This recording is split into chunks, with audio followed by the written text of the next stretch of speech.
I was invited to a very special reunion, a party on my birthday. I arrived smiling, 28 guests, cake, music, not a word about me. When I asked, Mom laughed, "Your birthday? Oh, please, this was more important." Everyone laughed. I raised my glass, smiled, and said, "Then so is this." I froze the $200 bill, canceled the venue card, and sent one file titled FFF to every inbox before dessert. The FFF file? That was the real dessert. "Your birthday," Mom said, laughing with that flat, sharp edge she always reserved for me. "Oh, please, this was more important." Laughter exploded across the table, real, careless, ugly. My uncle nearly choked on his wine. My cousin Sheila smacked the table. Someone clapped. No one looked at me. No one saw me. I was standing there, holding a champagne glass I'd paid for in a venue I'd rented, surrounded by 28 people who called themselves my family. Fairy lights, a custom playlist, catered seafood, and an open bar. A cake so big the decorator called twice to confirm the dimensions, and not a single person had said the words. Not one. "Happy birthday."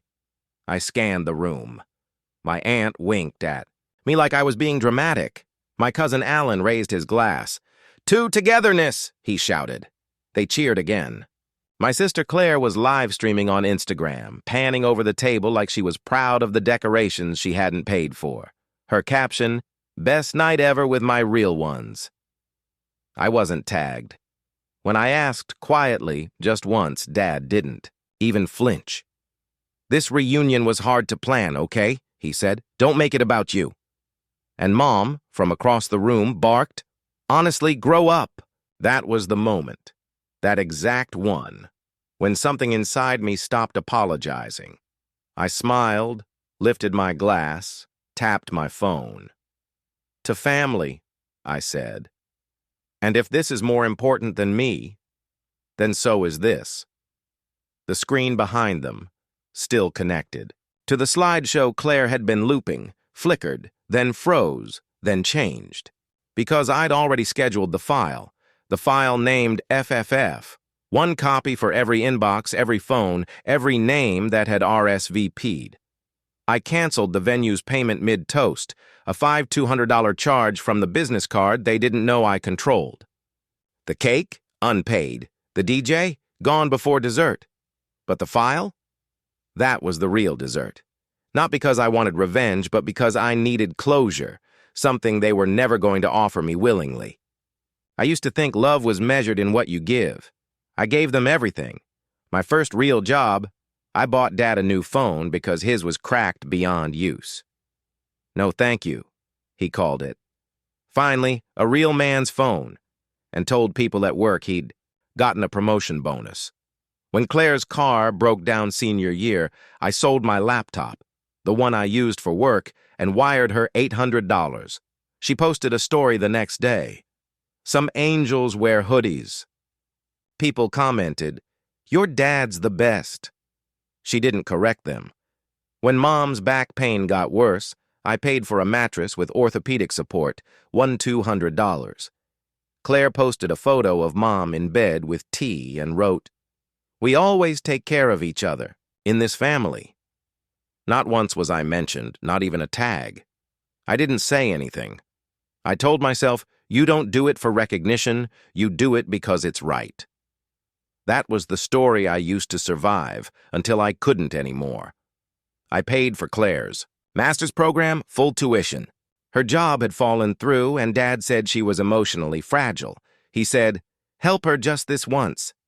That once was $26,000. She graduated, never said a word. At the family barbecue that summer, Dad stood up and toasted himself. "Here's to raising kids who know how to support each other. Some families fall apart. Ours? We invest." Everyone clapped. Even Claire, with my money's degree in her hand, clapped. Mom winked at me like I should be proud. I told myself, at least she finished. 2 months later, I got a notification from the bank, a $9,300 withdrawal from the shared family account. I'd set it up years ago for emergencies. It was Claire again. When I called her, she acted offended.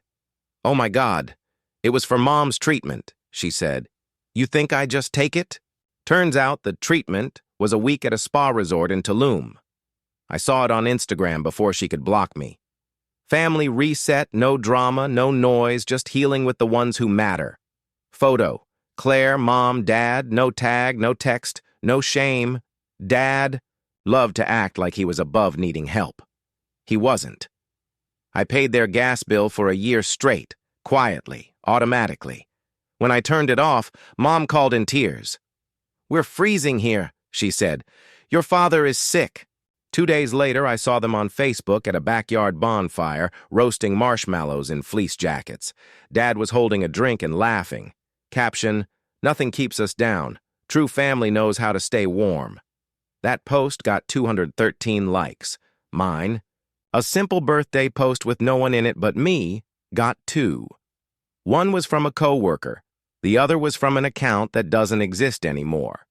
Then came the chat. It was my cousin Greg who leaked it. He sent me a screenshot from the Real Fam group chat. Not the public one, not the memes and weather updates. This one was private, mean, real. Claire had written, "Let's not tell him about the reunion until the week of. If he asks, just act. Like it was a last-minute thing. He ruins the energy." Dad replied, "If he shows up, I'll handle it. Might finally make a man out of him." Mom wrote, "He just takes things so personally. Let's make this a drama-free night." Someone, probably, Aunt Sheila, added, "Let's not give him an opportunity to monologue." Then the part that cracked something permanent. "Claire, can we just not invite him at all? I mean, he's family by blood, but it's not like he's real family." The same week, Mom texted me asking for $600. Said the water heater was leaking, said it was urgent. I asked for a photo. She left me on red. That night, she posted a picture of Claire holding shopping bags in front of a boutique with the caption, "Girl Day Finally." I zoomed in. One bag had a designer logo I recognized. I paid their rent that month anyway, not because they deserved it, but because I didn't know how to stop being the good son. Then the windshield happened. I parked outside my apartment, just finished a double shift, coffee in one hand, keys in the other. I looked up. Across the windshield, in crude black paint. "You only exist when we need you." Underneath, in red marker, "Try showing up when it counts." I didn't call the police. I didn't need to. The writing was clear, and I'd finally learned to read. That's when I dug. Claire once bragged that she backed up her entire life, every file, every message, every voicemail. She thought it was power, insurance. She forgot she left her old external hard drive in my storage unit, and I never throw anything away. Inside the drive, folders, so many folders. One named Leverage, one named James Das Liar, one named Editables. Inside, doctored screenshots of my texts made to look like I called her a failure, told her to disappear. Edited images, memos, spliced from my old voicemails. In one clip, my voice said, "You're nothing, you ruined everything." Except I never said that, not in that order, not in that tone. And in the original files, right next to them, were the raw versions, the ones where I was telling her, "I'll pay the bill, don't worry, and you're stronger than you think." She turned comfort into cruelty and saved the proof. That same night, I got an email from her ex. I hadn't spoken to him in over a year, but I remembered his face, quiet, kind, the only decent one at her birthday dinner last year. Subject line: "She did it to me too." He attached a PDF, a detailed, time-stamped confession. Claire had created fake emails in his name and sent them to HR at his job, accused him of theft. He lost his contract. He knew it was her. He just couldn't prove it until now. He kept backups, just like I had. I stared at my wall for a long time that night. Not angry, just done. I used to think the worst thing you could be was unwanted, but it's not. The worst thing is being useful to people who don't believe you're real. People who treat your kindness like an invoice. People who only remember you when their lives crack and need glue. I wasn't glue anymore. When the very special reunion email landed in my inbox, the one with the date, the location, the dress code, the fake enthusiasm, I said yes. I RSVP'd first. They thought I was coming to smile and serve. They didn't know I'd already uploaded. The file, the one named FFF. Fake family folder. Screenshots, audio, payments logs, messages. The cake was theirs, but dessert? Dessert was mine. The venue smelled like fake roses and burnt appetizers. It was the kind of place they book for retirement dinners or cheap weddings, not because it was nice, but because it looked good in Instagram. Posts. I rented it 3 weeks in advance. I paid for everything. I even ordered a custom cake, 2 tiers, white velvet, gold trim. It said, "Together always." Not a single person noticed the irony. Claire was already tipsy when I arrived. Her laugh was loud, fake loud. She was wearing that red dress she bought with rent money last year, the one I'd Venmo'd her for on a Sunday at 11 p.m., with no explanation. Mom was arranging flower vases. Dad was near the bar, talking to someone who looked like a tax attorney, with a drinking problem. My aunt was filming everything for her family vlog. No one greeted me. I walked in with a smile. I always smile. It's how I survived them. There were 28 guests. Every one of them had received a file the day before. They just didn't know it yet.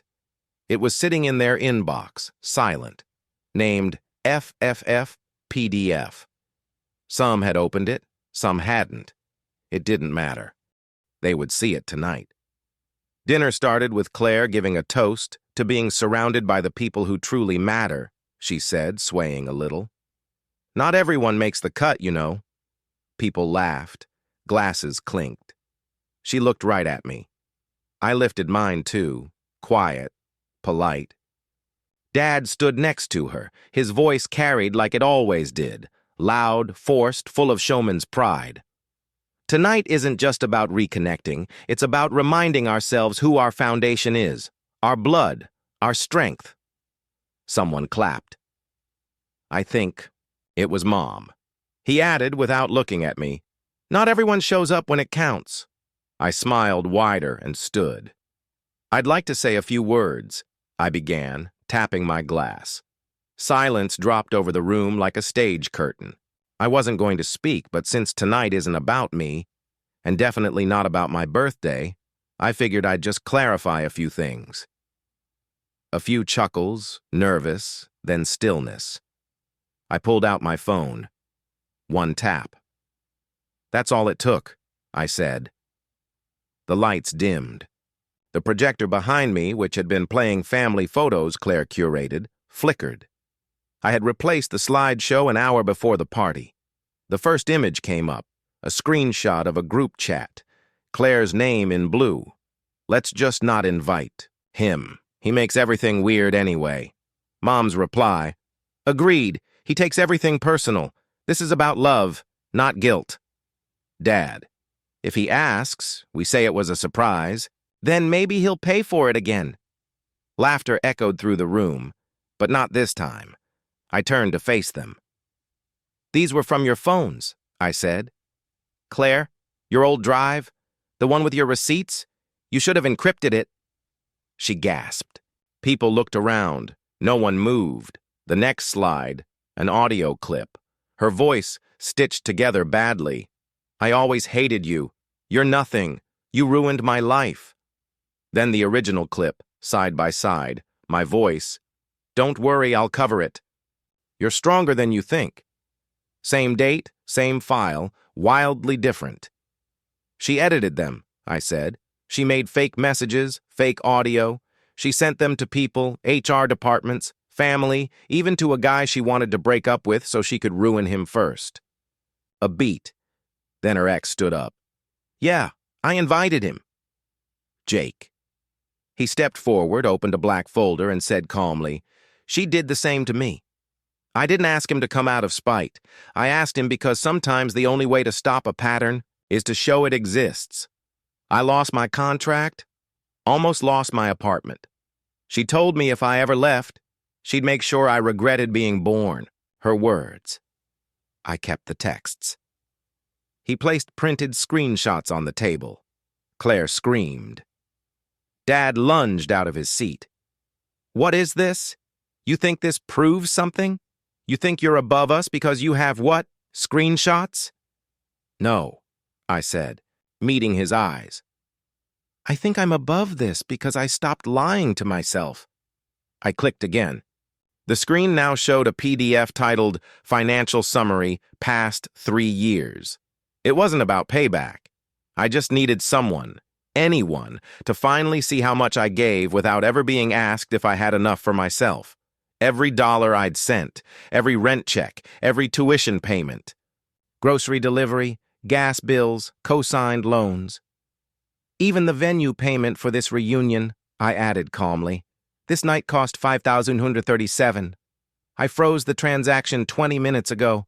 The bar's closed. The kitchen stopped serving at 8. Cake's still here. I didn't cancel dessert, murmurs erupted. Some guests stood, others whispered. A few left. Claire shouted, "He's not thinking clearly!" "This whole thing feels like an attack, not a conversation," Jake replied. "Or maybe you're just afraid of being seen." Then Mom spoke quietly from behind a napkin. "You could have just talked to us." I looked at her like I didn't recognize her voice. "You mean, like when I asked about the family trip I wasn't invited to?" "Nothing. Or when you used my credit card to buy Claire's graduation ring." Silence. "Or when you told people I was emotionally manipulative because I asked for a thank you." Her lips parted. No words. I exhaled. "This is what I've learned," I said to the whole room. You don't have to scream to hurt someone. Sometimes silence is enough. Sometimes laughter is worse. I looked at Claire. "You laughed when I walked into my own birthday and nobody said the word." I looked at Dad. "You clinked glasses and called me a shadow." I looked at Mom. "And you? You said nothing." Every time. I stepped down from the screen, straightened my jacket, looked at the crowd. Smaller now, ashen-faced, quiet. "I'm not angry anymore. I'm done." And just before walking out, I said, "Enjoy the cake. That's the only thing I didn't cancel." They thought it was a meltdown, an emotional tantrum. They thought I'd vanish into the night, humiliated, bitter, and eventually come crawling back with another rent payment, another apology, another silence. What they didn't realize was that night wasn't an explosion. It was a launch sequence. The next morning, I made coffee in a kitchen that no one else had the key to. Then I opened my laptop and got to work. First, I changed every password, email, bank, utilities, even the Netflix they still used under my profile. Then I logged into the joint emergency fund account, the one I'd created years ago because family means helping each other. Funny how I was the only one ever doing the helping. 3 taps later, automatic rent payments canceled, health insurance plan for Mom terminated, scheduled grocery transfers gone. When the app asked for a cancellation reason, I typed, "Financial abuse, fraud suspected." I didn't smile. Not yet. At 7:42 a.m., the call started. First Mom, then Claire. Then the family chat exploded. "Why isn't the rent going through? Mom's insurance just bounced. Did you change the passwords? Please fix this. People are asking questions. What did you do?" I didn't answer. I opened a folder on my desktop labeled Receipts. Inside, 3 years of transactions, screenshots, audio. A PDF titled Loan Fraud 2021. That one was important because back in 2021, my father opened a credit card under my name for emergencies. I agreed because I was still naive enough to think his emergencies included me. He used it to buy a smart TV, a sound system, and pay off Claire's overdue phone bill. Last month, he charged $7,800 to that card. Restaurants, resort deposits, Botox. I filed a formal fraud report. 28 disputed transactions, attached audio clips, where he casually bragged about fixing his credit thanks to James, and one voicemail where he threatened to ruin me if I didn't send another $1,000. Then I called the bank. I'd like to report a forged co-signature on a loan application dated August 14, 2020, I said. They asked for proof. I sent them everything, my signature from actual contracts, the loan document with mismatched handwriting, a time-stamped email from Dad pressuring me to not look too closely. The investigation was opened within 36 hours. His credit line was frozen by noon. Claire sent me a 1,000-word email titled, "Seriously?" It started with, "You're being vindictive," and ended with, "You regret making enemies out of blood." I didn't respond. Instead, I contacted our family lawyer, the one Grandpa used, and submitted an official request to remove myself from all joint ownerships, family assets, and estate claims. I renounced my stake in the house. I gave up the family trust. I opted out of the will voluntarily. When the lawyer asked if I wanted to explain my reasons, I said, "They've already taken everything I valued. I'm just closing the account." On the third day, Mom called again. I let it go to voicemail. Her voice shook. "James, your father got a letter from the fraud division. He says it's a misunderstanding. We just need you to talk to them. Fix this. You know how this looks." Then softer. "Are you happy now?" That line. The same one she used when I was 8 and told the teacher about Dad's drinking. The same one when I was 16 and refused to lie to a cop about a noise complaint. The same one she texted after Claire accused me of stealing her laptop when I was 300 miles away. "Are you happy now?" As if their wreckage was my creation. As if I wanted this. I deleted the message. Then I blocked her number. The final step came a week later. I received a plain envelope in the mail. Inside, legal documents. They were trying to sue me for damages to family reputation, filed by Claire, supported by Dad. I laughed. Not because it was funny, but because it was desperate. They were still trying to drag me down while standing in a pit I built with their receipts. So I drafted one final response. I am not part of this family. Not emotionally, not financially, not legally. This is not a bridge you burned. It's a door I locked from the other side. Try knocking if you want, but no one's home anymore. They tried. After the dust settled and the payments froze, after the lawyers stopped calling and the files were real enough to scare them, they tried. Dad sent a voicemail with 3 words. "Let's talk privately." I deleted it. Mom left a handwritten letter in my mailbox. "You'll always be my son." I tore it up and let it go. Claire paid back every dollar, all of it, quietly, through my lawyer. No apology, no explanation, just a line in the memo. Debt clearance, no contact. Perfect. I didn't make a speech. I didn't go live. I didn't donate anything under her name. I took the money. I closed the account. I moved on. New city, new office, new number. The contact card for every old number, no access. Sometimes people ask if I miss them. I don't. I miss who I pretended they were. But I don't miss lies, and I don't miss debt. They thought I was a son. I was just credit. And now, I'm paid in full.